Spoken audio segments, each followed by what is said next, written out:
Hello friends, welcome to my channel. நம்ம இன்றைக்கி தேங்காய் திரட்டு பால் செய்ய போகிறோம். எவ்வளோ சிம்பிளாக ஈஸியாக ஒரு 10 மினிட்ஸ் செய்கிறதுன்னு பார்க்கலாம் வாங்க. அதுக்கு ஒரு மிக்ஸி ஜார் எடுத்துக்கங்க. அதில் வந்து 1 கப் தேங்காய்க்கு வந்து 3/4 கப் சர்க்கரை இந்த இது சேர்த்துங்க. நான் வந்து மண்டை வெல்லத்தை தான் வந்து துருவி சேர்த்துருக்கேன். ஓகேவா? 3/4 கப் 1 கப்பு தேங்காய்க்கு 3/4 கப் வெல்லம் சேர்த்துக்குங்க. 1 ஸ்பூன் வந்து அரிசி மாவு சேர்த்துக்குங்க. ஓகேவா? 1 ஸ்பூன் தாண்டி சேர்க்காதீங்க, 1 ஸ்பூன் மட்டும் சேர்த்துக்குங்க. அதுக்கப்புறம் வந்து அதில் வந்து 2 ஏலக்காய், ஓகேவா? டேஸ்ட்டுக்காக 2 ஏலக்காய் சேர்த்துக்குங்க.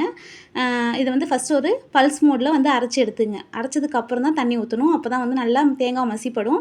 இதுக்கப்புறம் தண்ணி ஊற்றி இந்த அளவுக்கு பேஸ்ட் ஆக்கி எடுத்து வச்சுருங்க. நெக்ஸ்ட்டு வந்து ஒரு பேனை ஹீட் ஆக்கிங்க.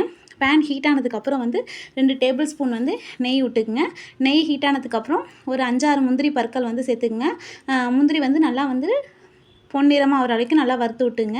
முந்திரியோட கலர் வந்து நல்லா சேஞ்ச் ஆகணும். சேஞ்ச் ஆகிற அளவுக்கு நல்லா ரோஸ்ட் பண்ணிக்கங்க. பாருங்கள், இந்த அளவுக்கு நல்லா வந்து சேஞ்ச் ஆனதுக்கப்புறம் எடுத்து தனியாக வச்சுருங்க ஒரு பவுலில். நெக்ஸ்ட்டு அந்த கீலே வந்து நம்ம அரைச்சி வச்ச பேஸ்ட் இருக்குல்ல, தேங்காய் பேஸ்ட், அதையும் வந்து சேர்த்துக்குங்க. அதில் வந்து லைட்டாக தண்ணி ஊற்றி அந்த ஒட்டியிருக்க அந்த பேஸ்ட்டையும் அதில் சேர்த்துக்கிட்டு நல்லா வந்து மீடியம் ஃப்ளேமில் வச்சு ஒரு 5 மினிட்ஸ் வந்து கைவிடாமல் இது மாதிரி கிண்டி விட்டிங்கன்னா நல்லா கெட்டியாக வரும், கொட்டாமல் வரும்.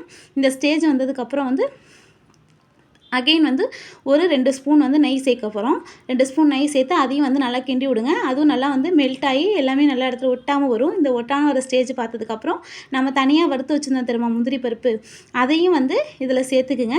சேர்த்துக்கிட்டு நல்லா மிக்ஸ் பண்ணி விடுங்க. பாருங்கள், நல்லா ஒட்டாமல் இந்த கன்சிஸ்டன்சி வந்திருக்கா? இதான் வந்து பக்காவான கன்சிஸ்டன்சி. இப்போ எடுத்து டேஸ்ட் பண்ணி பார்த்தீங்கன்னா செம்ம சூப்பராக இருக்கும் ஃப்ரெண்ட்ஸ். நம்ம சேனலில் மொதல் பார்த்தீங்கன்னா லைக் பண்ணுங்கள், ஷேர் பண்ணுங்கள், சப்ஸ்கிரைப் பண்ணுங்கள், கொஞ்சம் சப்போர்ட் பண்ணுங்கள். தேங்க்யூ ஸோ மச் ஃபார் வாட்சிங்.